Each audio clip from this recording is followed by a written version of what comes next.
How did Somali fishermen transform into one of the most feared groups of pirates, disrupting global trade and commanding the attention of NATO forces? A question that takes us on a journey of desperation, survival, and lawlessness. Piracy, as we know it, has a long and notorious history.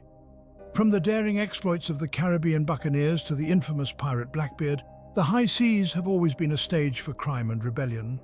But piracy isn't just a part of the past, it's a present-day reality, particularly in the waters off Somalia. So, how did these humble Somali fishermen become such a formidable threat? To understand this, we have to delve into the troubled waters of Somali history. The late 20th century was a time of intense conflict and instability for Somalia. The collapse of the central government in the early 90s left the nation in a state of anarchy, creating a vacuum that allowed illicit activities to flourish, piracy being one of them. Initially, these were not the pirates we imagine today. They were local fishermen, forced by desperate circumstances to turn to piracy. Overfishing by foreign vessels had depleted their waters, pushing these fishermen to the brink of survival. In response, they took up arms, initially to protect their territorial waters, but soon they discovered a more lucrative enterprise, hijacking ships and demanding ransoms. Between the late 90s and the early 21st century, Somali piracy grew exponentially. The pirates became bolder, their operations more sophisticated. They began targeting commercial vessels, demanding ransoms that ran into millions of dollars. Their audacity and ruthlessness shocked the world, disrupting global trade routes and compelling international forces to intervene. In essence, the rise of Somali pirates was not a sudden event. It was the culmination of a complex interplay of socio-economic and political factors. The transformation of these fishermen into pirates was driven by desperation, survival, and the absence of law and order. This transformation didn't happen overnight, it was the result of a series of complex events. As we delve deeper into this tale, we'll uncover the harsh realities that transformed these everyday fishermen into one of the world's most dreaded groups of pirates. In a country fraught with instability, the waters of Somalia became a lawless frontier. The tumultuous political landscape in Somalia throughout the late 20th and early 21st centuries created a power vacuum that was swiftly filled by those willing to exploit it. Let's take a step back to the early 90s. Somalia was in the throes of a brutal civil war, a conflict that decimated the central government and left the nation in a state of anarchy. In the absence of a functioning government, the country's institutions, particularly those responsible for maintaining law and order, crumbled. This chaos on land soon spilled over into the waters. Somalia's coastline, the longest on the mainland of Africa, was left virtually unguarded, transforming these waters into a no-man's land. With no coast guard or naval force to patrol the vast expanse of the Indian Ocean, the stage was set for the rise of a new breed of outlaws, the Somali pirates. These weren't your stereotypical pirates of old, sailing under the black flag with a parrot on the shoulder. These were desperate men, often former fishermen driven to piracy by a lethal combination of economic hardship, political instability, and the tantalizing prospect of lucrative ransoms. With the waters off the coast of Somalia becoming increasingly lawless, these pirates operated with relative impunity. Their tactics were ruthless, their operations were sophisticated, and their demands were simple: pay up or face the consequences. The international community watched with growing concern as piracy off the coast of Somalia escalated from a regional nuisance into a global threat. But as they would soon discover, reining in these modern-day buccaneers was no easy task.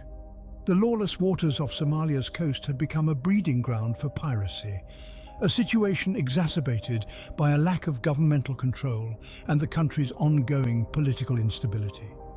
As the government struggled to maintain control on land, the sea became a playground for those willing to break the law. The transformation from fishermen to pirates wasn't a choice made on a whim, but a desperate attempt at survival. Imagine waking up one day to find your source of income, your very way of life, obliterated. That was the grim reality for Somali fishermen in the late 90s and early 2000s. Economic and environmental factors played a significant role in this drastic shift. For decades, The Somali coast was the breadbasket for many local communities. The bountiful Indian Ocean offered up a rich variety of fish, providing not just food, but also a sustainable livelihood for thousands of families.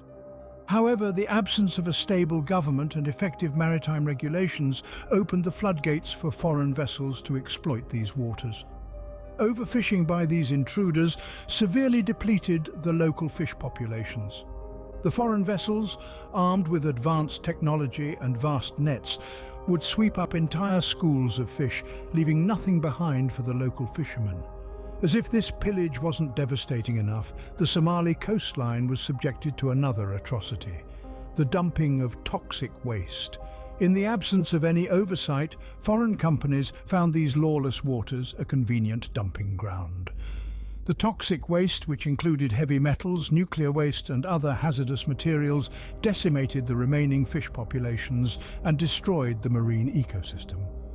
The local fishermen, their nets coming up empty and their families on the brink of starvation, found themselves cornered.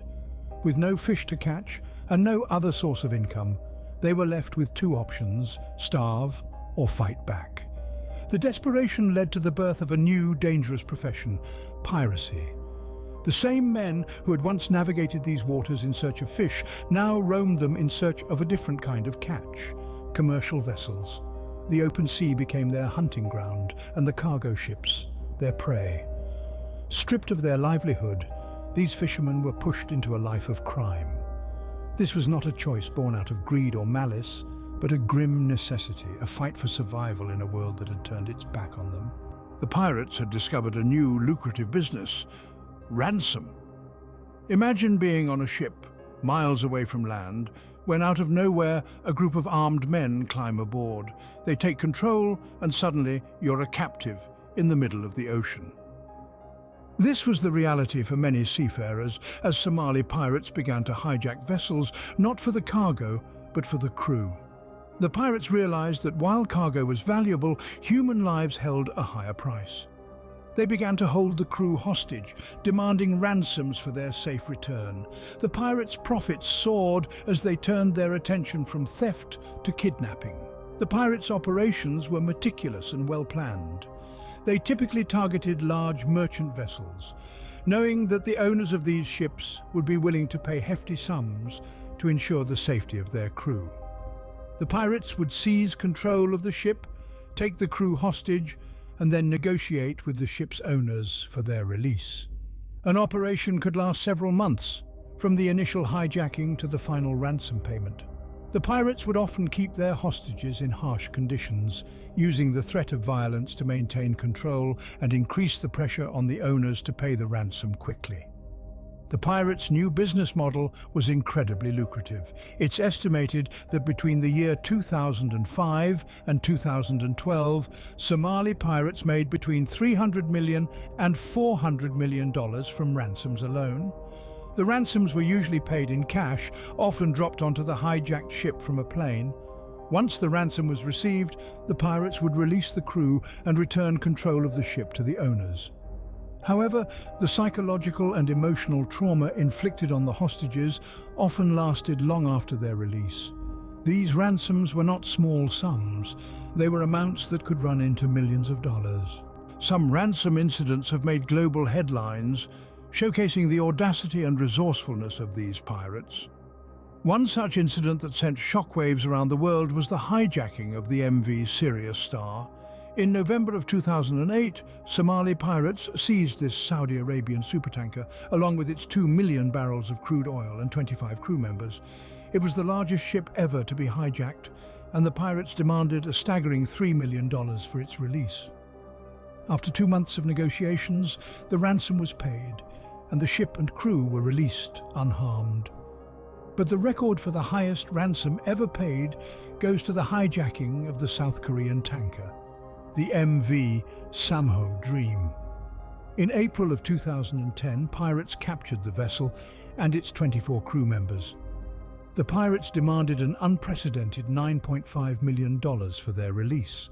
After 7 months of negotiations, the ransom was paid, making it the most expensive pirate ransom in history. Then there's the story of the Maersk, Alabama, an American container ship hijacked in April of 2009. The captain, Richard Phillips, was taken hostage after his crew managed to retake the ship. The incident ended after 5 tense days when US Navy SEAL snipers killed 3 of the 4 pirates holding Captain Phillips hostage. These high-profile incidents have not only highlighted the audacity of the pirates, but also the lucrative nature of the ransom business. Despite the dangers and the international efforts to curb piracy, the potential for multi-million-dollar paydays continues to draw desperate men to the lawless waters off the coast of Somalia. These incidents brought the issue of Somali piracy to the forefront of global consciousness. The threat of Somali pirates had grown so significant that NATO was compelled to intervene. As the pirates' audaciousness escalated, the repercussions rippled across the world. International waters, once considered safe, were now a playground for these maritime marauders. The world watched in shock as pirates hijacked vessels and demanded ransoms with impunity. The North Atlantic Treaty Organization, or NATO, recognized the severity of the situation.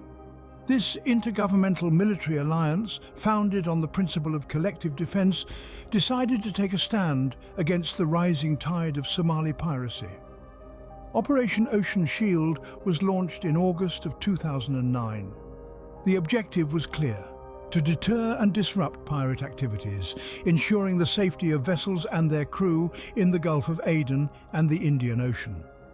The operation involved a range of tactics. NATO deployed warships and aircraft to patrol the waters, and they weren't just on the defensive.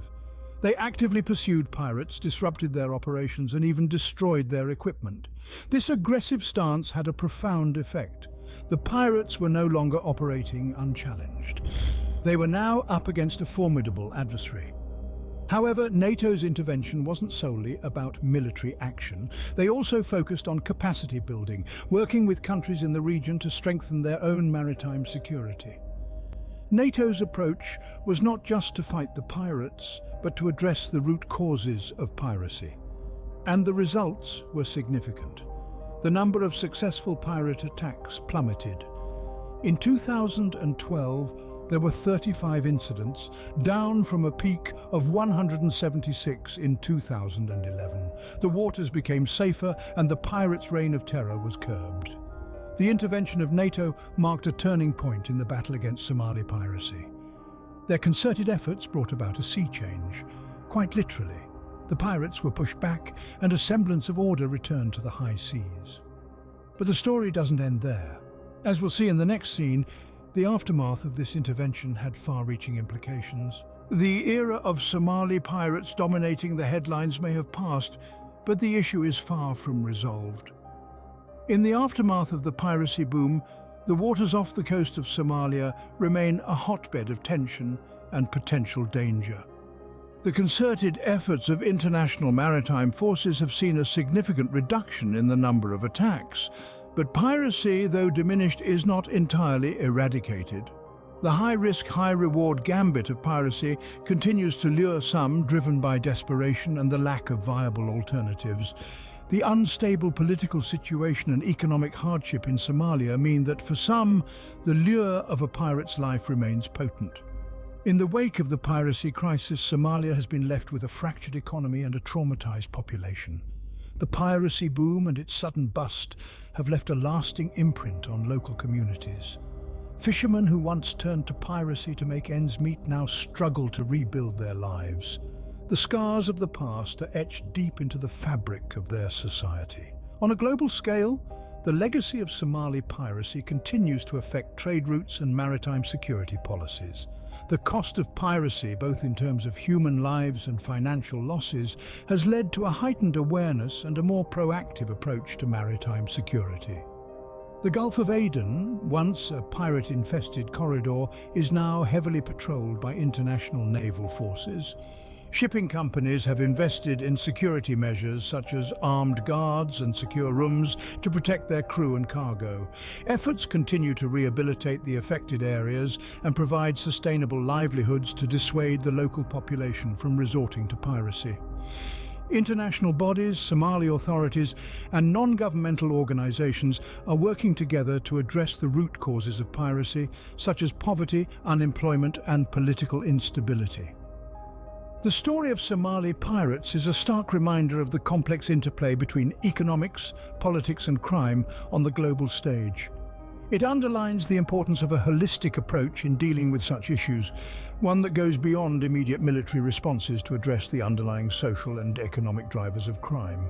From humble fishermen to feared pirates, the journey of Somali pirates is a tale of desperation, survival, and global consequences. The lawless waters off the coast of Somalia became a breeding ground for piracy, fueled by a volatile mix of political instability, economic desperation, and the lucrative potential of ransom. The shift from fishing to piracy wasn't an overnight change, but a gradual transformation born out of necessity. High-profile ransom incidents not only underscored the audacity of these pirates, but also revealed the staggering amounts they could procure, making piracy a thriving, albeit dangerous enterprise. The threat to global trade was so severe that NATO had to intervene, leading to a decline in piracy, but not its complete eradication. As we sail away from the lawless waters of Somalia, we're left with a complex understanding of a problem that reached far beyond its shores.